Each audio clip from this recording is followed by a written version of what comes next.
فی السماء، محبوب جب اوپر دیکھتے ہو تو ہم بھی پیار سے دیکھتے ہیں۔ اس ہستی کا تذکرہ، یہ عنوان ہی ایسا ہے کہ جب اس کو پھیلایا جائے تو پھر اس کو سمیٹا نہیں جا سکتا۔ لیکن اتنی بات عرض کروں کہ آپ صلی اللہ علیہ وسلم کو اللہ نے نام بھی ایسا عطا فرمایا کہ اسی نام کے اندر سے ہی بہت کچھ سامنے آ جاتا ہے۔ ایک نام تو وہ ہے جو آمنہ نے رکھا، عبد المطلب نے رکھا، اور یہ نام آپ سے پہلے کسی کا نہیں رکھا گیا۔ آپ کہیں گے پھر آمنہ نے کہاں سے سیکھا؟ سوال ہے۔ ایک نام جو پہلے رکھا نہیں گیا تھا، ہم جب نام رکھتے ہیں بچوں کے تو ہم کہتے ہیں نا بھئی کوئی نام بتاؤ، تو بتانے والا نام بتاتا ہے تو وہ پوچھتا ہے پھر یہ کہاں سے دیکھا؟ یہ فلاں صحابی کا نام ہے، یہ بدری صحابی کا نام ہے، فلاں بزرگ کا نام ہے، میں نے فلاں جگہ سے نام دیکھا۔ پہلے نام تھا تو حضرت آمنہ نے نام رکھا، نام لیا کہاں سے؟ عبد المطلب نے نام رکھا تو نام لیا کہاں سے؟ کس کتاب سے پڑھا، کس کتاب سے لیا؟ کیا پہلے کسی کا نام تھا؟ او پوچھتے ہیں آمنہ سے نام کہاں سے لیا؟ فرماتی ہیں میں رات کو سوئی، رات کو میں سو رہی تھی تو مجھے بشارت سنائی دی، مجھے خوشخبری سنائی دی، آمنہ مبارک ہو، بشری یا آمنہ، اے آمنہ تجھے مبارک ہو۔ کس بات کی مبارک؟ میں تو بیوہ خاتون ہوں، نہ تو میری کوئی تجارت چل رہی ہے کہ مال آنے والا ہے، نہیں میرے گھر میں کوئی کان کی کھدائی ہو رہی ہے کہ سونا چاندی نکلنے والا ہو، مبارک کس چیز کی؟ تو پھر جواب آتا تھا انک قد حملت بسید الاولین والآخرین، آمنہ جانتی ہو کہ جو آپ کے بطن میں ہے وہ اولین و آخرین کا سردار ہے۔ اذا ولدت فسمیہ محمد، جب پیدا ہو جائے تو اس کا نام محمد رکھنا۔ نام بتایا گیا، عبد المطلب کو القاء کیا گیا، ان کے دل میں ڈالا گیا کہ نام اس کا وہ رکھو محمد، یعنی وہ ذات، وہ ہستی جس کی تعریف کی جائے، اور ایسی تعریف جو کسی اور کی نہ کی جا سکے۔ یہ وہ ذات ہے، وہ ہستی ہے۔ عنوان تو لمبا ہے، مختصر کر رہا ہوں۔ تعریف صرف اپنے نہیں، دوست نہیں، ماننے والے نہیں، تعریف وہ ہے جو دشمن کے منہ سے نکل جائے۔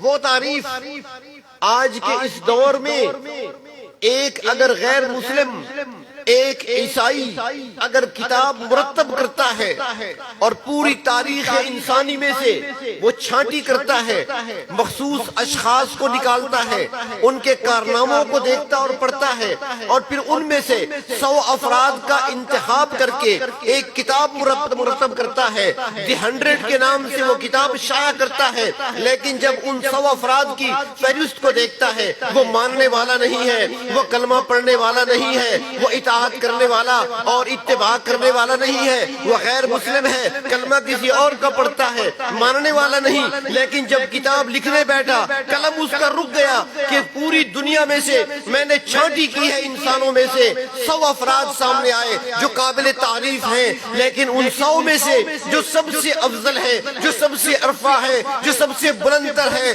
اخلاق کے لحاظ سے، کردار کے لحاظ سے، جو سب سے بالا و برتر ہے، وہ نام غیر مسلم کو بھی نظر آیا، تو اس نے کتاب کی فہرست میں جو پہلا نام دیا وہ نام محمد ہے صلی اللہ علیہ وسلم۔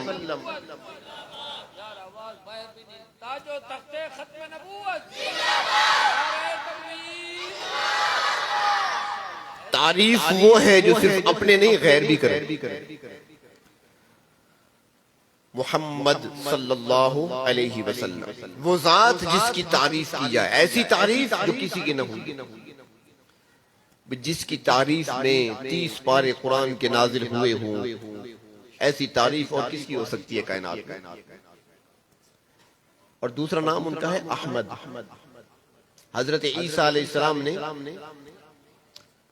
اپنی قوم سے فرمایا تھا، بنی اسرائیل سے فرمایا تھا یاتی من بعدی، میرے بعد ایک نبی آئیں گے، میرے بعد رسول آئیں گے، میرے بعد پیغمبر آئیں گے، اور پھر نام بتا دیا اسمہ احمد، ان کا نام نامی احمد ہوگا۔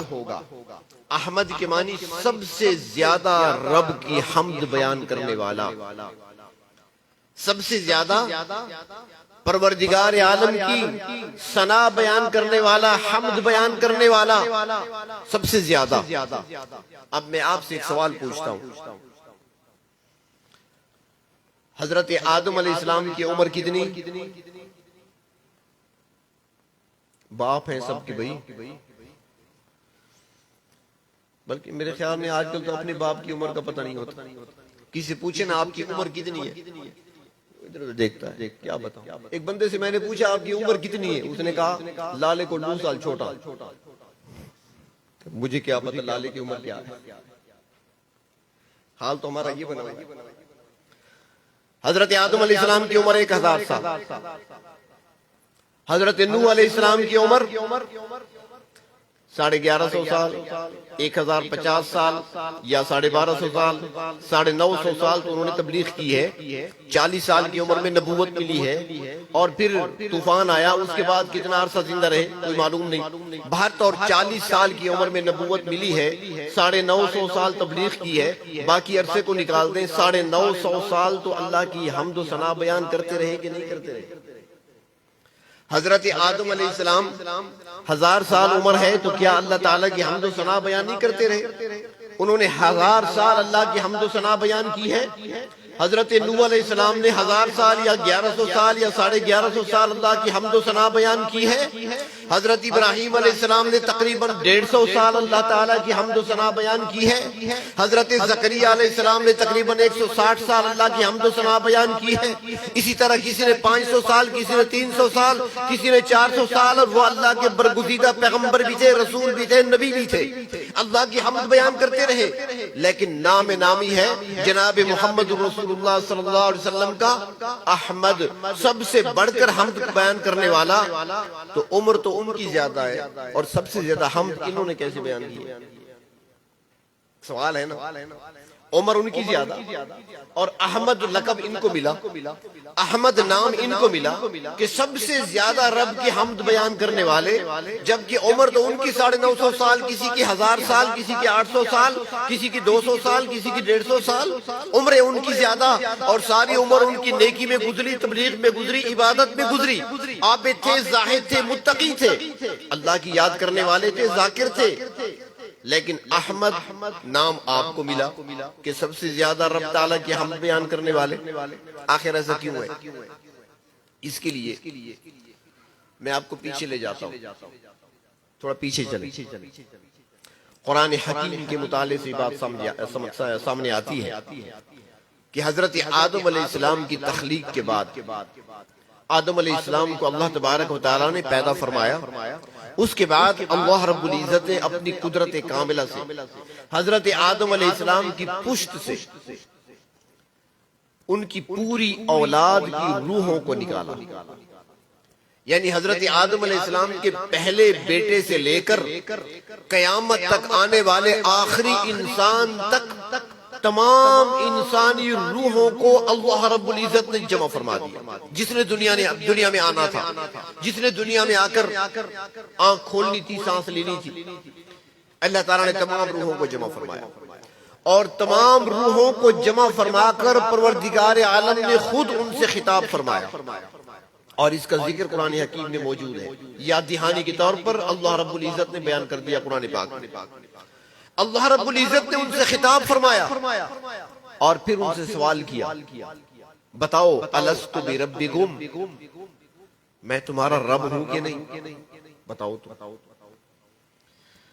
تو فرمایا کہ جب اللہ تعالیٰ نے یہ سوال کیا نا روحوں سے، تو حضرت آدم علیہ السلام بھی موجود ہیں، حضرت نوح بھی موجود ہیں، حضرت ابراہیم بھی ہیں، حضرت اسماعیل بھی ہیں، اسحاق بھی ہیں، یعقوب بھی ہیں، یوسف بھی ہیں، سلیمان بھی ہیں، داؤد بھی ہیں، زکریا بھی ہیں، یحییٰ بھی ہیں، ایوب بھی ہیں، سارے کھڑے ہیں۔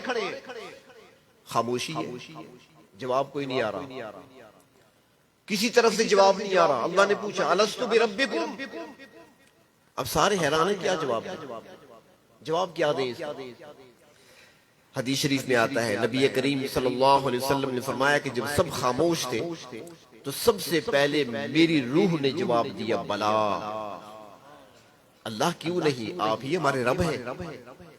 فرماتے ہیں کہ جب میں نے کہا نا بلا کیوں نہیں، اللہ آپ رب ہیں، تو ہر طرف سے بلا کی صدا آنے لگی، سارے پکار اٹھے، سب نے بتایا۔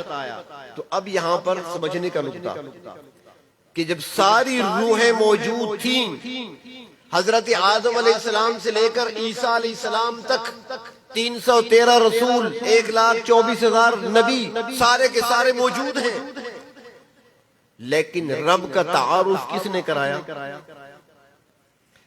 رب کا تعارف کس نے کرایا؟ جناب محمد رسول اللہ صلی اللہ علیہ وسلم نے۔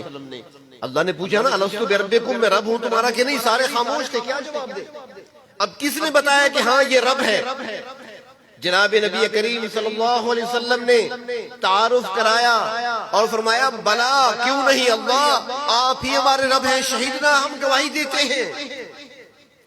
تو آدم کو بھی تعارف کرا دیا، نوح کو بھی تعارف کرا دیا، حضرت ابراہیم کو بھی تعارف کرا دیا، ان کی اولاد کو بھی تعارف کرا دیا، سارے نبیوں کو بھی تعارف کرا دیا، رسولوں کو بھی تعارف کرا دیا۔ اب بعد میں آنے والے جب دنیا میں آتے رہے، اس کے بعد اپنی باری پر ترتیب کے ساتھ، تو چاہے کسی نے 900 سال اللہ کا ذکر کیا، کسی نے 1000 سال اللہ کا ذکر کیا ہو، کسی نے 600 سال اللہ کا ذکر کیا ہو، بنیاد کہاں سے ہوئی تھی؟ پڑھانے والا کون تھا؟ تعارف کس نے کرایا تھا؟ جس نے تعارف کرایا تھا، سارا اجر جو نوح کو ملے گا وہ ان کو بھی ملے گا، جو آدم کو ملے گا وہ ان کو بھی ملے گا۔ تو اس نسبت سے کہا جاتا ہے کہ احمد سب سے بڑھ کر رب کی حمد بیان کرنے والے آپ ہیں۔ سمجھ آ گئی بات کہ نہیں آئی؟ یا دوبارہ سے بتاؤں؟ یہ مقصد سمجھنے کا ہوتا ہے، صرف بات کر کے چلے جانا یہ مقصود نہیں ہوتا۔ جب تک سمجھ نہ آئے بتائیں، ہمارا کام سمجھانا ہے اور آپ کا کام سمجھنا ہے، اور پھر آگے اس پیغام کو پہنچانا ہے۔ نبی اکرم صلی اللہ علیہ وسلم کی ذات سے متعلق تو آپ کی معلومات زیادہ ہونی چاہیے، فتنوں کا دور ہے، آپ کے بارے میں تو زیادہ سے زیادہ آپ کو معلومات ہونی چاہیے۔ اللہ رب العزت نے تو ہمیں نبی وہ عطا فرمائے کہ جو با کمال ہیں، اور سارے کمالات ان کے اندر اللہ رب العزت نے جمع فرما دیے۔ سارے کمالات کا مجموعہ اپنے محبوب کو اللہ تبارک و تعالی نے بنایا، اور پھر ہمیں ان کی امت میں پیدا فرما دیا۔ یہ اللہ رب العزت کا ہم پر احسان ہے، ہمیں وہ نبی ملے ہیں، ہمیں وہ پیغمبر ملے ہیں جو کائنات کا خلاصہ ہے۔ اس پوری کائنات کا خلاصہ آپ ہیں، اللہ نے وہ نبی ہمیں عطا فرمائے ہیں۔ کس عنوان سے بات کی جائے؟ اللہ رب العزت نے آپ کو خوب نوازا۔ وہ کہتے ہیں نا جی کہ بانٹنے والا ہوتا ہے نا، تقسیم کرنے والا، کوئی ایسے ہوتے ہیں جو مٹھی بھر بھر کے دیتے ہیں، کوئی دانے گن گن کر دیتے ہیں، کوئی مٹھی بھر کے دیتے ہیں، اور کچھ تقسیم والے ایسے بھی ہوتے ہیں جو مختلف انداز سے دیتے ہیں۔ کسی کو مٹھی بھر کر دے دی، کسی کو ایسے چٹکی اٹھا کر دے دی، کسی کو چند دانے دے دیے، کسی کو ایسا دے دیا، کسی کو دامن بھر دیا۔ تو فرماتے ہیں اللہ تبارک و تعالیٰ بھی انعامات جب تقسیم فرما رہے تھے، کسی کو مٹھی بھر کر دی، کسی کو اس انداز سے دیا، کسی کو برتن بھر کر دے دیا، لیکن جب اللہ کے محبوب کی باری آئی تو سارا خزانہ ہی لٹا دیا۔ صرف دیا نہیں بلکہ لٹا دیا، اتنا دیا، سارے کمالات کا مجموعہ آپ کو بنا دیا۔ وہ کمالات جو آپ کو عطا کیے کسی اور کو اگر ملے تو چند ایک ملے ہیں۔ اس لیے کہا گیا کہ جہاں کے سارے کمالات ایک تجھ میں ہیں، تیرے کمال کسی میں نہیں مگر دو چار۔ سارے کمالات آپ کے اندر۔ ابھی وہ تذکرہ ہو رہا تھا آپ صلی اللہ علیہ وسلم کے حسن و جمال کا۔ حسن و جمال کے کیا کہنے، آپ کا حسن و جمال بیان کون کر سکتا ہے؟ حسن و جمال آپ کا کون بیان کر سکتا ہے؟ صحابہ کہتے ہیں کہ کسی میں جرت نہیں تھی کہ آپ کے چہرے انور کی طرف باقاعدہ پورے طریقے سے دیکھ سکے۔ جب کسی نے غور سے دیکھا ہی نہیں ہے تو بیان کون کرے گا؟ ہاں، دو خوش قسمت تھے۔ صحابہ کہتے ہیں کہ دو شخصیات تھی جو نبی اکرم صلی اللہ علیہ وسلم کی طرف دیکھا کرتے تھے اور آپ ان کی طرف دیکھا کرتے تھے۔ وہ اللہ کے نبی کو دیکھ کر مسکراتے تھے، اللہ کے نبی ان کو دیکھ کر مسکراتے تھے۔ کون تھے؟ ابو بکر، عمر تھے۔ یہ دو شخصیات ایسی تھی۔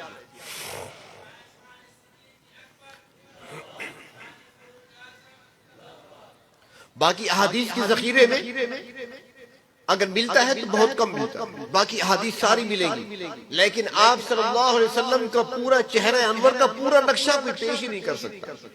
اگر کسی نے بیان کیا ہے تو حضرت علی سے بیان کیا گیا، ان سے روایت کی گئی ہے۔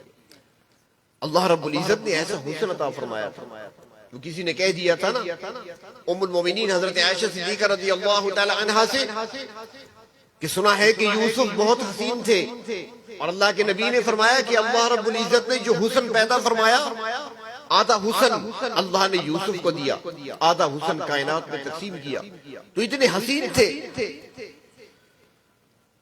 تو فرمایا کہ ہاں حسین تھے۔ پھر کہنے والے نے کہا کہ یہ حسین اتنے تھے کہ جب مصر کی عورتوں نے دیکھا ان کو تو اپنی انگلیاں کاٹ دی۔ یہاں ام المومنین بھی جوش میں آ گئی، فرمایا کہ تمہیں مصر کی عورتوں کی کٹی ہوئی انگلیاں نظر آتی ہیں، بدر احد اور حنین میں کٹے ہوئے سر نظر نہیں آتے؟ مصر کی عورتوں نے یوسف کے حسن کو دیکھ کر اپنی انگلیاں کاٹی تھی، جنہوں نے میرے محبوب کو دیکھا ہے انگلیاں کیا گردنیں کٹوا دی۔ اللہ نے وہ حسن دیا، اس لیے علماء فرماتے ہیں کہ آدھا حسن اللہ نے یوسف کو دیا، آدھا حسن اللہ نے کائنات میں تقسیم کیا۔ محبوب کو کیا دیا؟ فرمایا جو سب کو دیا تھا وہ اپنے محبوب کو دے دیا، سب کے برابر اپنے محبوب کو دیا، اور فرمایا کہ اللہ نے تقسیم تو حسن کو کیا تھا، جمال اپنے محبوب کے لیے رکھ دیا، جمال عطا فرمایا۔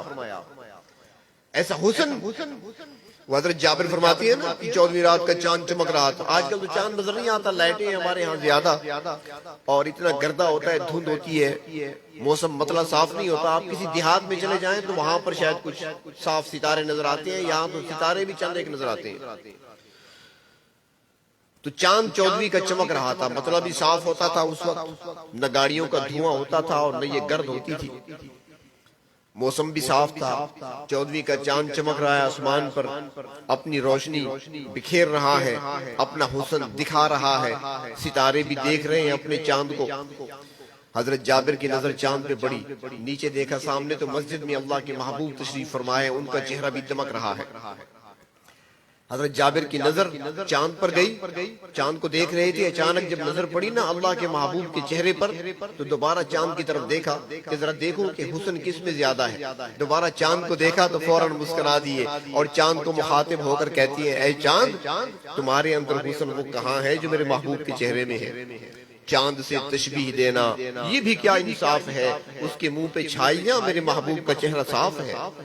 وہاں تو چھائیاں نظر آتی ہیں، یہاں پر صاف چہرہ دیکھ لو، چاند سے کہاں تشبیہ دی جا سکتی ہے؟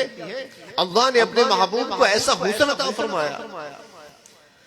وہ آپ جب ہجرت کے سفر پہ چلے تھے نا تو راستے میں ایک خاتون کے خیمے میں تشریف لے گئے تھے، ام معبد کے نام سے وہ عورت مشہور ہے، حدیث شریف میں تذکرے آتے ہیں ان کے۔ تو اس کے خیمے میں تشریف لے گئے، آپ کا خیال تھا کہ یہاں پر ہو سکتا ہے یہ جنگلوں میں جو خیمے ہوتے تھے بنے ہوئے اس زمانے میں، وہ اپنے پاس کچھ کھجوریں بھی رکھا کرتے تھے اور کچھ خشک چیزیں رکھا کرتے تھے، گزرنے والا کوئی قافلہ کوئی فرد وہاں پہ آ جاتا تو ان سے خرید لیا کرتے تھے وہ چیزیں۔ تو آپ بھی وہاں تشریف لے گئے اور ام معبد سے پوچھا، خاوند اس کا بکریاں لے کر جنگل کی طرف گیا ہوا تھا، وہ خاتون بوڑھی خاتون گھر میں موجود تھی، تو آپ نے پوچھا کوئی کھجوریں وغیرہ کوئی دودھ وغیرہ ہے تمہارے پاس، قیمتاً ہمیں دے دو۔ اس نے کہا نہیں ہمارے پاس تو کچھ نہیں ہے، آج کل قحط سالی کا دور ہے، ہمارے ہاں کھانے پینے کو کچھ نہیں ملتا، ہمیں بھی نہیں ملتا، ہم کہاں سے رکھیں اور کہاں بیچیں اور کس کو دیں۔ تو سامنے خیمے کے اندر ایک بکری بندھی ہوئی تھی، کمزور سی دبلی پتلی سی۔ اللہ کے محبوب صلی اللہ علیہ وسلم نے فرمایا کہ یہ بکری تو سامنے کھڑی ہے نا، اس کا دودھ نکالنے کی اجازت دیتی ہو؟ ام معبد مسکرانے لگی، کہنے لگی مسافرو اگر یہ بکری دودھ دینے کے قابل ہوتی تو پھر میں جنگل نہ بھیج دیتی، ساری بکریاں چرنے گئی ہیں، یہ یہاں پہ کھڑی اس لیے کہ تو چل ہی نہیں سکتی، یہ تو کمزور ہے بیمار ہے، اس میں دودھ کہاں سے، انتہائی کمزور لاغر ہے، چلنے سے بھی قاصر ہے، اس میں دودھ نہیں ہے۔ فرمایا اجازت تو دے دو، اس نے کہا بالکل اجازت ہے۔ آپ صلی اللہ علیہ وسلم نے اس کی رسی کھولی، اپنا دست مبارک پھیرا، اپنا مبارک ہاتھ پھیرا، اور اس کے بعد اس کے تھن پہ ہاتھ پھیرا، فرمایا ام معبد برتن لاؤ۔ برتن لائی، آپ نے دودھ نکالا، وہ دیکھ رہی ہے، آپ نے دودھ نکالا، بھرا ہوا برتن صدیق اکبر کو پلایا، پھر دودھ نکالا، عامر بن فہیرہ کو پلایا، پھر دودھ نکالا اور خادم جو ساتھ تھے اس کو پلایا، اس کے بعد ام معبد کو دیا، پھر آپ نے خود نوش فرمایا، اس کے بعد فرمایا ام معبد لے آؤ برتن، تمہارے برتن بھی دودھ سے بھر دوں۔ بکری موٹی تازی ہے، جگالی بھی کر رہی ہے، کھا رہی ہے، ٹھیک ہے، دودھ بھی دے رہی ہے۔ آپ صلی اللہ علیہ وسلم دودھ استعمال فرما کر، نوش فرما کر وہاں سے آگے سفر جاری رکھا، آپ نے چلے گئے۔ خاوند اس کا گھر آتا ہے، خاوند گھر آتا ہے تو آ کر بیوی سے کہتا ہے کہ آج میں کیا دیکھ رہا ہوں؟ بیوی نے کہا کیا ہے؟ اس نے کہا گھر تو میں روزانہ آتا ہوں، آج یہاں خوشبوئیں کہاں سے آ رہی ہے؟ آج یہ خوشبو کہاں سے آئی؟ آج یہ گھر کے اندر مجھے بہار سے نظر آتی ہے، یہ بہار کہاں سے آئی؟ ام معبد کہتی ہے بیٹھیں آپ، میں آپ کو بتاتی ہوں کہ بہاریں کہاں سے آئی ہے، میں بتاتی ہوں خوشبوئیں کہاں سے آئی ہیں۔ ہمارے پاس ایک سردار آئے تھے، نوجوان بھی ان کے ساتھ تھے، خادم بھی ان کے ساتھ تھے، وہ یہاں پر آئے تھے۔ خاوند نے کہا مجھے بتاؤ وہ کیسے تھے؟ اور بڑا عجیب نقشہ ہے، حضرت موجود ہیں، اب مجھے پورا تو یاد نہیں اس وقت کیونکہ اچانک کی بات میرے ذہن میں آئی تو میں نے کہا عرض کر دوں، لیکن وہ جھلکیاں اس کی میں آپ کو سنا دیتا ہوں کہ ام معبد نے ایک ہی مرتبہ دیکھا اللہ کے محبوب کی طرف تو اپنے خاوند کے سامنے وہ نقشہ کھینچتی ہے، وہ کہتی ہے میں نے آج وہ سردار دیکھا ہے، ایسا حسین چہرہ دیکھا ہے جو آج سے پہلے میں نے کبھی نہیں دیکھا، ایسا مسافر میں نے آج دیکھا ہے کہ ایسا مسافر کبھی راہوں پہ گزرا ہی نہیں ہے۔ میں نے دیکھا ہے ان کی داڑھی مبارک گھنی ہے، میں نے دیکھا کہ ان کا سر مبارک سرداروں جیسا بڑا ہے لیکن بڑا بھی ایسا جو برا نہیں لگتا، میں نے ان کی گردن کو دیکھا تو مجھے چاندی کی سراہی معلوم ہوتی تھی، میں نے ان کا پیٹ دیکھا تو سرداروں کی طرف پیٹ ان کا نکلا ہوا بڑا ہوا بھی نہیں ہے، میں نے ان کے جسم کو دیکھا تو جسم مجھے مضبوط پہلوانوں کی طرح نظر آیا، میں نے دیکھا کہ جب وہ بات کرتے ہیں ایسے لگتا ہے جیسے موتیوں کا ہار ہو، دھاگا ٹوٹ جائے، ایک ایک کر کے موتی گرتا ہے، آپ جب کلام کرتے ہیں تو گویا موتی گرتے چلے جاتے ہیں، آپ جو الفاظ کہتے ہیں الفاظ کے اندر مٹھاس معلوم ہوتی ہے، جو ان کے ساتھ خادم ہیں وہ خادموں کی طرف اشارہ کرتے ہیں، وہ دوڑ پڑتے ہیں، اگر آپ ان کو کسی کام کا حکم دیتے ہیں وہ فوراً بجا لاتے ہیں، اگر آپ بیٹھنے کا اشارہ کرتے ہیں وہ بیٹھ جاتے ہیں، اگر آپ پانی کو گرانا لگتے ہیں تو وہ فوراً اپنے ہاتھوں پہ لے لیتے ہیں، آپ گلی کرتے ہیں وہ فوراً ہاتھوں پہ لیتے ہیں۔ میں نے ایسا حسین دیکھا کہ اس جیسا حسین، ایسا حسن و جمال کا پیکر میں نے آج تک نہیں دیکھا۔ اور پھر جو اس نے تعارف کرایا اللہ کے محبوب کا، لحظہ بھر اس نے دیکھا تھا اس حسن و جمال کے پیکر کو، اور پھر وہی ذریعہ بن گیا دونوں میاں بیوی کے ایمان لانے کا۔ تو اللہ تبارک و تعالیٰ نے وہ حسن وہ جمال اپنے محبوب کو عطا فرمایا، وہ کیا منظر ہوگا، ابھی نعت پڑھی جا رہی تھی، وہ کیا منظر ہوگا، اللہ کے محبوب سامنے ہے، صحابہ کا مجمع لگا ہوا ہے، ممبر پر آپ نے حسان کو بٹھا دیا، حسان بن ثابت ممبر پہ بیٹھے ہیں اور وہاں پر اللہ کے محبوب کو چہرے کو دیکھتے بھی جاتے ہیں اور نعت پڑھتے جاتے ہیں۔ نعت کیا نعت ہوگی، اور کہتے ہیں وَأَحْسَنَ مِنْكَ لَمْ تَرَقَتْ عَيْنِي، محبوب آپ جیسا حسین میری آنکھ نے آج تک نہیں دیکھا۔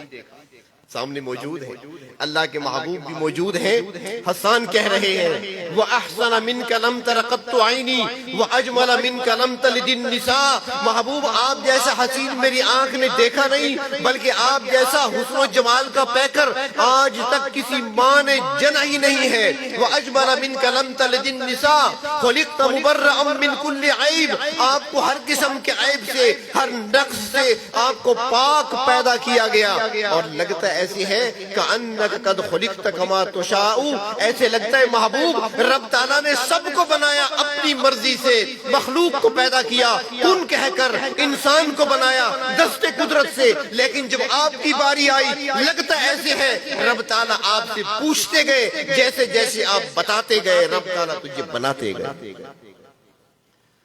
کأنک قد خلقت کما تشاء، حسان تو نعت کہہ رہے ہیں اور جبریل بھی بزبان حال کہہ رہے ہوں گے حسان تم نے دیکھا ہی کیا ہے، تم نے مکہ دیکھا ہوگا، تم نے مدینہ دیکھا ہوگا، تم نے عرب کے چند قبائل دیکھے ہوں گے، تم نے حجاز دیکھا ہوگا، تم نے عکاظ کا میلہ دیکھا ہوگا، تم نے آنے والے باہر کے چند مسافروں کو دیکھا ہوگا، یا اگر تم تاجر ہو تو تم نے یمن دیکھا ہوگا، تم نے شام دیکھا ہوگا۔ تم نے کیا دیکھا ہے؟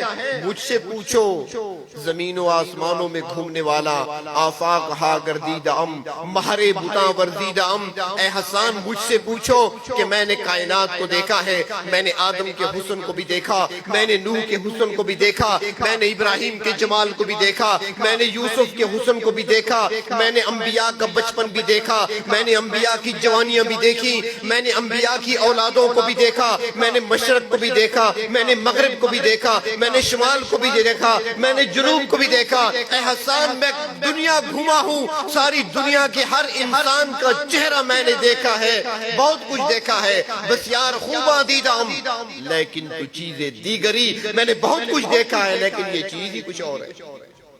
یہ محبوب ہی رب کے کچھ اور ہیں، ان کا مقابلہ کون کر سکتا ہے، کہاں کیا جا سکتا ہے؟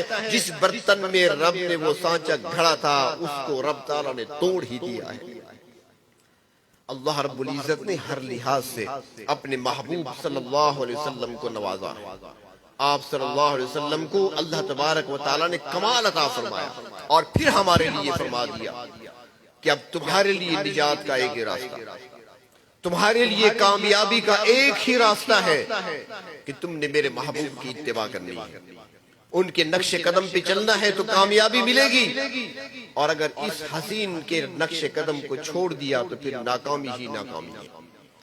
اور نبی اکرم صلی اللہ علیہ وسلم نے صحابہ کرام کے سامنے لکیر کھینچ کر بتایا تھا، یہ لکیر سیدھی صراط مستقیم ہے، یہ جنت کی طرف جانے والی لکیر ہے، اور پھر آڑی ترچھے لکیریں کھینچ کر فرمایا ساری لکیریں گمراہی کی طرف جانے والی ہیں، ایک ہی راستہ، قل ان کنتم تحبون اللہ فاتبعونی، بس اتباع والا راستہ ہے۔ جس نے اتباع کر لی، جس نے آپ کے دامن کو تھام لیا، پکڑ لیا مضبوطی سے، وہی کامیاب رہا، اور جس کے ہاتھ سے آپ کا دامن چھوٹ گیا وہ دنیا کے میلے میں گم ہو گیا۔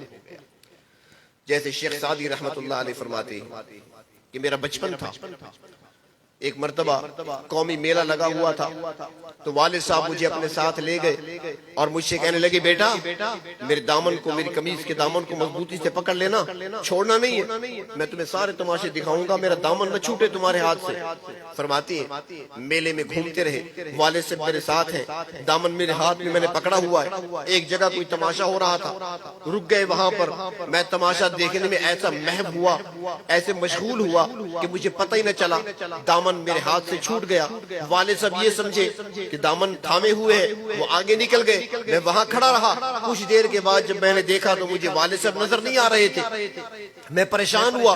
اب پورے میدان میں، میلے میں لوگوں کا رش اور بھیڑ ہے، میں اپنے والد کو تلاش کر رہا ہوں، والد صاحب مجھے تلاش کر رہے ہیں، میں رو رہا ہوں۔ کافی دیر کے بعد مجھے والد صاحب مل گئے، میں نے والد صاحب کو جب ملا، میں رو رہا تھا تو والد نے مجھ سے کہا بیٹا میں نے کہا نہیں تھا دامن نہ چھوڑنا ورنہ گم ہو جاؤ گے۔ شیخ سعدی فرماتے ہیں کہ واقعہ تو میرے بچپن کا ہے لیکن ساری زندگی کے لیے میں نے اسی کو اپنے پاس مضبوطی سے تھام رکھا ہے اور فیصلہ کر لیا ہے کہ اپنے اکابر کا، علماء کا دامن میرے ہاتھ سے نہ چھوٹے۔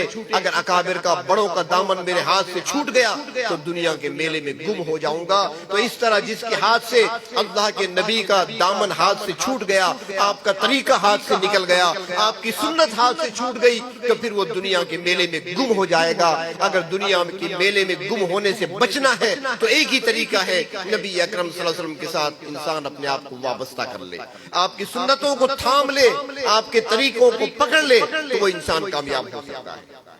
تو اللہ تبارک و تعالی اپنے محبوب صلی اللہ علیہ وسلم کی سچی محبت اور کامل اتباع نصیب فرمائے۔ اور آخر میں چند باتیں، چونکہ کافی ٹائم ہو چکا ہے، مغرب کی نماز کے بعد سے آپ بیٹھے ہیں، مجھے احساس ہے، تو آخر میں چند باتیں میں عرض کروں گا فلسطین کے حوالے سے۔ آج میں جمعہ اجتماع میں بھی عرض کر رہا تھا کہ بڑے دکھ اور افسوس کی بات ہے کہ آج یوں لگتا ہے جیسے مسلمانوں کا فلسطین کے ساتھ کوئی رشتہ ہی نہیں، یوں لگتا ہے جیسے ہمارا فلسطین اور مسجد اقصی کے ساتھ کوئی تعلق ہی نہیں ہے، حالانکہ ایسی بات نہیں۔ ہمارا ایک مضبوط رشتہ ہے، ہمارا ایک مضبوط رشتہ ہے۔ ہم ملت ابراہیمی کے پیروکار ہیں، ملت ابراہیمی کے پیروکار۔ یہ ہر سال بقرہ عید کے موقع پر جو جانور ذبح کرتے ہیں، یہ کس کی سنت ہے؟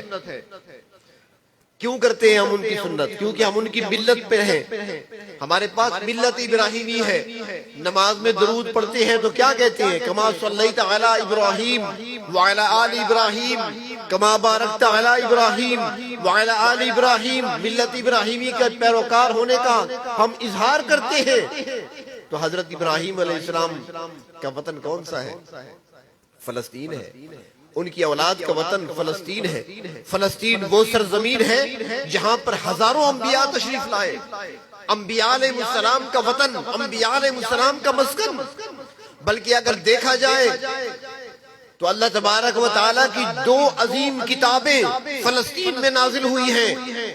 انجیل بھی فلسطین میں نازل ہوئی ہے، زبور بھی فلسطین میں نازل ہوئی ہے۔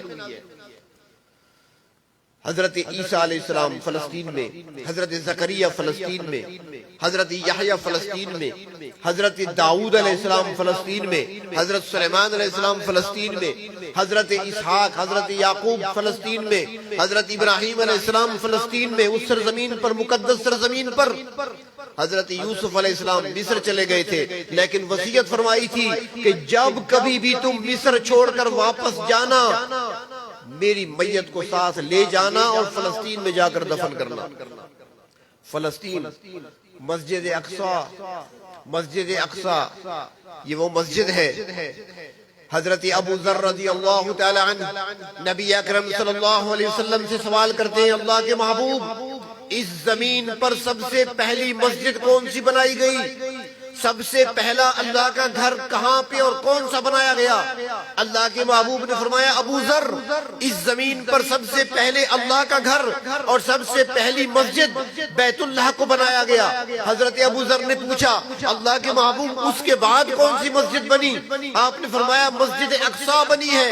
پھر ابو ذر سوال کرتے ہیں، اللہ کے رسول، ان دونوں کے درمیان، یعنی ان کے بنائے جانے کے اور ان کی تعمیر کے درمیان وقفہ کتنا ہے؟ اللہ کے محبوب نے فرمایا 40 سال کا وقفہ۔ تو معلوم ہوا بیت اللہ کی تعمیر بھی حضرت آدم نے کی ہے۔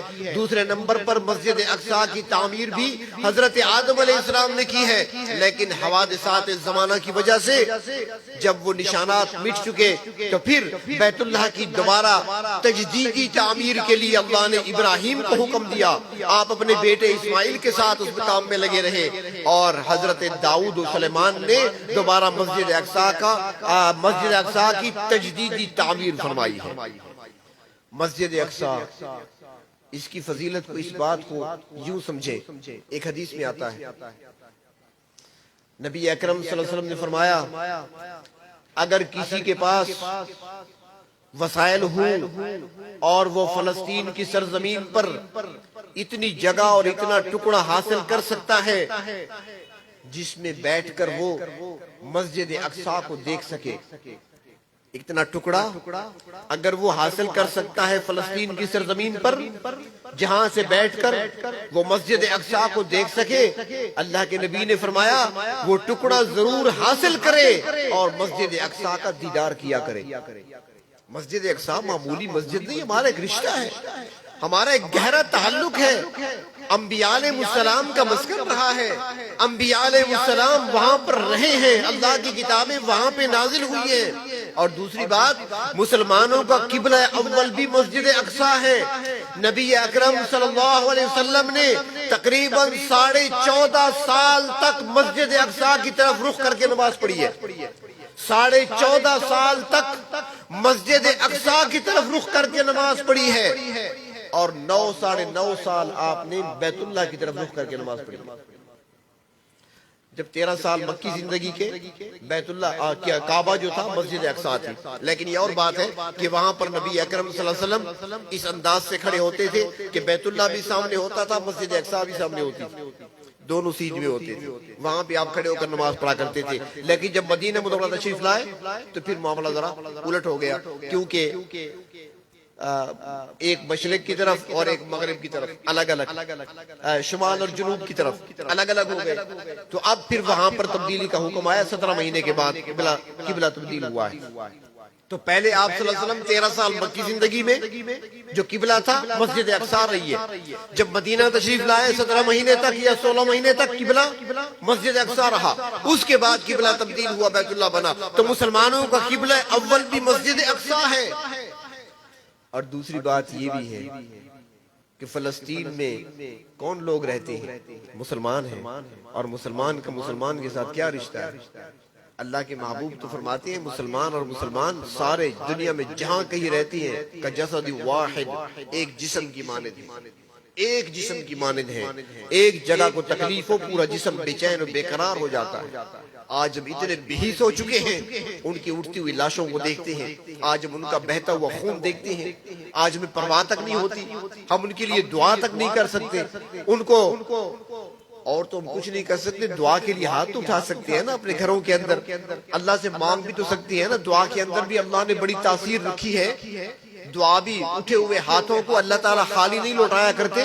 تو ہم دعا تو کر سکتے ہیں، لیکن آج اتنی بےحسی چھائی ہوئی ہے کہ سب کچھ دیکھنے کے باوجود اور سننے کے باوجود ہمارے پاس دعا تک کے لیے ٹائم نہیں ہے. روز قیامت کیا منہ دکھائیں گے جب وہ شہداء، جب وہاں کے وہ زخمی، وہاں کے وہ بھوکے اور پیاسے لوگ جب ہمارا گریبان پکڑیں گے تو ہمارے پاس کیا جواب ہوگا؟ ہم کوئی جواب نہیں دے سکیں گے. آج اگر وہاں جا کر ان کی مدد نہیں کر سکتے تو اللہ سے مدد طلب تو کر سکتے ہیں. اگر وہاں جا کر ان کے ساتھ شامل نہیں ہو سکتے تو کم از کم اللہ تعالیٰ سے دعا تو مانگ سکتے ہیں. اس لیے ہمیں چاہیے کہ ہم ان فلسطینی اپنے مسلمان بھائیوں کے لیے دعائیں کریں، جو شہداء ہیں ان کی بلندی درجات کی دعا کریں. اب وقت نہیں کہ میں بتاؤں کہ وہ لوگ کیسے ہیں اور ان کا ایمان کیسے ہے، اور نبی اکرم صلی اللہ علیہ وسلم نے ان لوگوں کے ایمان کے بارے میں کیا فرمایا، اور ان لوگوں کے بارے میں ان کے جہاد اور ان کے اخلاق اور کردار کے بارے میں اللہ کے نبی نے کیا فرمایا، مسجد اقصی اور بیت المقدس کے بارے میں کیا فرمایا، ہمارا رشتہ اس کے ساتھ کیا ہے. اس عنوان پر تقریباً آج 35-40 منٹ ہماری گفتگو جمعے کے بعد ہو چکی ہے. وہاں پہ آپ سن سکتے ہیں. آج کل تو بیانات ضائع نہیں جاتے بلکہ سب کچھ محفوظ ہو جاتا ہے، تو وہاں پر آپ تفصیل کے ساتھ دیکھ سکتے ہیں اور سن بھی سکتے ہیں. تو اللہ تبارک و تعالی ہمیں